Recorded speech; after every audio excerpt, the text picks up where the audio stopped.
अस्सलाम वालेकुम dear students, मैं हूं आपका टीचर जहांजेब चीमा और आप देख रहे हैं मेरा YouTube channel math with Jahanzeb Cheema. बेटा आपके इल्म में है कि हमारा 9th का सिलेबस चल रहा है और चैप्टर नंबर 1 हम डिस्कस कर रहे हैं मैट्रिसेस एंड डिटर्मिनेंट्स। हमारा टॉपिक जो हमने प्रीवियस लेक्चर्स में भी डिस्कस किया, टाइप्स ऑफ मैट्रिसेस।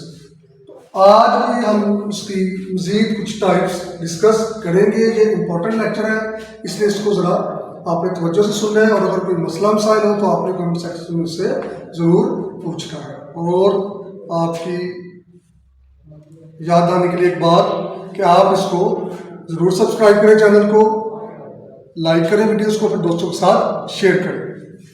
तो हमारा जो टॉपिक है आज का वो है नेगेटिव ऑफ मैट्रिक्स। तो कोई मैट्रिक्स आपके पास गिवन है, उसका नेगेटिव मैट्रिक्स क्या होता है। तो बेटा डेफिनेशन मैंने इसकी नहीं लिखी, इसकी डेफिनेशन पेपर में नहीं पूछी जाती है कि सिर्फ एक कंसेप्ट है, ये आपको पता होना चाहिए कि नेगेटिव मैट्रिक्स कैसे बनाते हैं। लेट्स सपोज बेटा ए हमारे पास एक मैट्रिक्स है 1 -2 3 और -4। तो इसका नेगेटिव मैट्रिक्स क्या होगा। अगर इस मैट्रिक्स का नाम ए है तो इसके नेगेटिव मैट्रिक्स को हम -a से शो करते हैं। किससे? -a से शो करते हैं। और ये मैट्रिक्स को ऑब्टेन कैसे करेंगे। तो जो भी एंट्रीज इसके अंदर है हमारे पास, हमने जस्ट उनके साइन बदल देने हैं। अगर कोई एंट्री प्लस साइन के साथ है तो हमें उसको माइनस में कन्वर्ट कर देना है। अगर किसी एंट्री का साइन नेगेटिव है तो उसके साइन को हमने प्लस में बदल देना है। ये देखिए 1 है तो मैंने क्या कर दिया -1, 2 है -2 है तो मैंने प्लस का 2, प्लस का 3 है तो मैंने -3, माइनस का 4 है तो ये प्लस का 4। तो सिंपल अगर कोई मैट्रिक्स आपके पास गिवन है, अगर आप उस मैट्रिक्स की तमाम एंट्रीज के साइन को बदल देते हैं तो जो न्यू मैट्रिक्स हासिल होता है उस मैट्रिक्स का क्या कहलाता है, नेगेटिव मैट्रिक्स। इसके अलावा और भी बहुत सी इसकी एग्जांपल्स हो सकती हैं। और नाम जो भी है, अगर हमारे पास कोई मैट्रिक्स बी गिवन है, उसकी कोई भी एंट्रीज हो, कोई सी भी ऑर्डर का मैट्रिक्स हो, तो हमने उसका जो नेगेटिव मैट्रिक्स है उसको -b से शो करेंगे और उसकी एंट्रीज को हमने सिंपली उसके साइंस को हमने बदल देना है। इतनी मुश्किल बात नहीं है, डेफिनेशन इसकी नहीं आएगी। The most important symmetric matrix क्या होता है, द मोस्ट इंपॉर्टेंट डेफिनेशन अक्सर ये पेपर में आई हुई है, इसको जरा तवज्जो से आप सुनिए। मैं डेफिनेशन हम रीड करते हैं, इसके अलावा मैं आपको इसको हल करके भी दिखाऊंगा।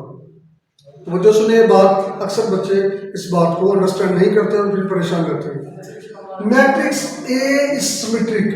लेट्स सपोज कोई एक मैट्रिक्स है ए हमारे पास गिवन है, वो सिमेट्रिक कब कहलाता है, इफ अगर क्या लिखा मैंने A transpose is equal to A. इस पे फोकस करें।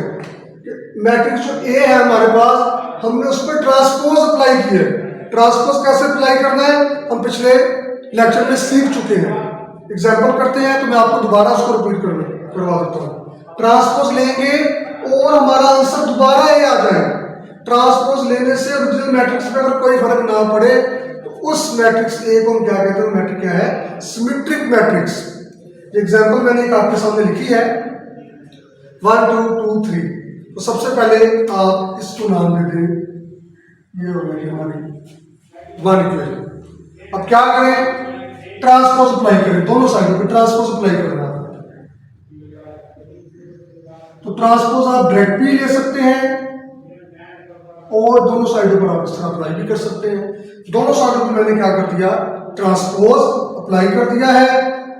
तो ये साइड हम वैसे लिखेंगे, ट्रांसपोज इस पर अप्लाई होगा। तो क्या बताया था मैंने कि हमने रोज को किस में बदलना है, कॉलम्स में बदल देना है। तो ये पहली रो है, इसको उठा के मैं क्या कर रहा हूं, कॉलम बना रहा हूं 1 2। ओके, नेक्स्ट सेकंड रो, उसको मैंने कॉलम बना देना है 2 3। ये देखिए ये कॉलम बन गया। तो रोज को मैंने क्या कर दिया, कॉलम बना दिया। अब जाके रखने के इस पर अब टी नहीं लिखना, टी फॉर ट्रांसपोज। ट्रांसपोज हमने इस पे अप्लाई किया है तो हमारे पास ये मैट्रिक्स है। क्लियर है। अब आप क्या करें, इसकी एंट्रीज पे गौर करें 1 2 2 3। जरा इक्वेशन 1 पे चले, क्या ये सेम मैट्रिक्स नहीं आ रहे, क्या ये वही मैट्रिक्स नहीं है 1 2 2 3। और 1 में इसका नाम क्या रखा हुआ है, ए। तो इस साइड को नहीं हम छेड़ेंगे, इसको 1 में देखें और 1 में देखें इसका नाम क्या है, तो ये हमारे पास दोबारा एक मैट्रिक्स आ गया। इधर आप प्रिंट कर दें फ्रॉम इक्वेशन 1।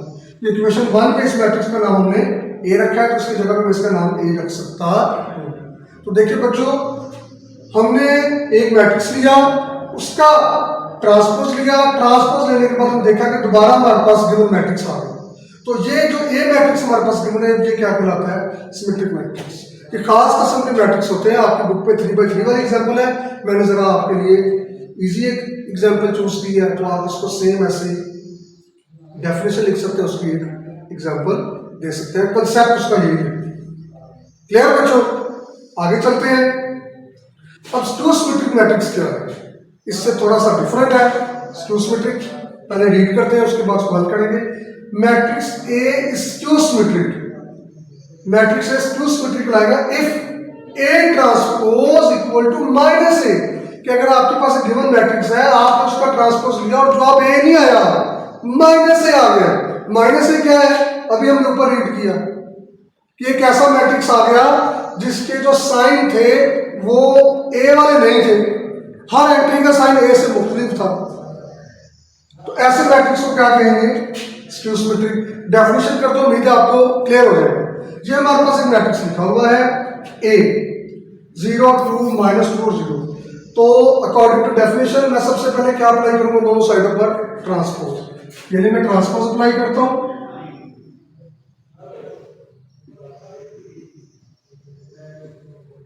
ये मैंने दोनों साइड पर ट्रांसपोज अप्लाई किया। आप डायरेक्ट भी ले सकते हैं, डायरेक्ट रोज को कॉलम में बदल दो। ये रो किस में बदल गई, कॉलम में। आप देखने में आएगा की जरूरत नहीं है। और इस रो को कॉलम में बदले, तो ये हमने ट्रांसपोज अप्लाई कर दिया। मैं फिर कह रहा हूँ यहां से दोबारा इस पर टी नहीं लिखना, ट्रांसपोज अप्लाई हो गया, रोज बदल गई कॉलम में, ट्रांसपोज मैट्रिक्स आ गया हमारा। अब आपको क्या करना है, इसमें से माइनस को कॉमन लेना है, इसमें से माइनस को कॉमन लेना है।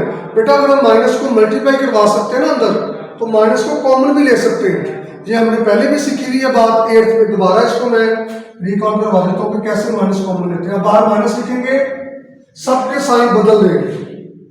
ये हमने 0 लिया है तो इसके साथ कोई साइन नहीं होता, तो इस पर कोई फर्क नहीं पड़ेगा। -2, जब जब माइनस बाहर आएगा पीछे क्या छोड़ देगा, प्लस। अब यहां से सर यहां पे तो माइनस ही नहीं है बेटा, यहां पर माइनस नहीं है, लेकिन आप सिंपली इसको याद रखने के लिए माइनस प्लस माइनस और ये आ गया 0। क्लियर है बच्चे? तो ये मैंने माइनस कॉमन ले लिया। अब कैसे पता लगा ये स्टेप मेरा ठीक है, आप इस माइनस को अंदर अप्लाई करें, दोबारा ही आना चाहिए। देखिए -0 से मल्टीप्लाई हुआ, कोई फर्क नहीं पड़ेगा। Minus plus minus, minus minus plus, फिर 0 है तो -0 से मल्टीप्लाई हुआ, आपको दोबारा आंसर 0 दे देगा। तो इससे कोई फर्क नहीं पड़ा। तो ये था माइनस कॉमन निकालने का। आप दोबारा अगेन मल्टीप्लाई करें, अगर वही स्टेप बन जाए तो इट मीन आपने माइनस को कॉमन ठीक निकाला।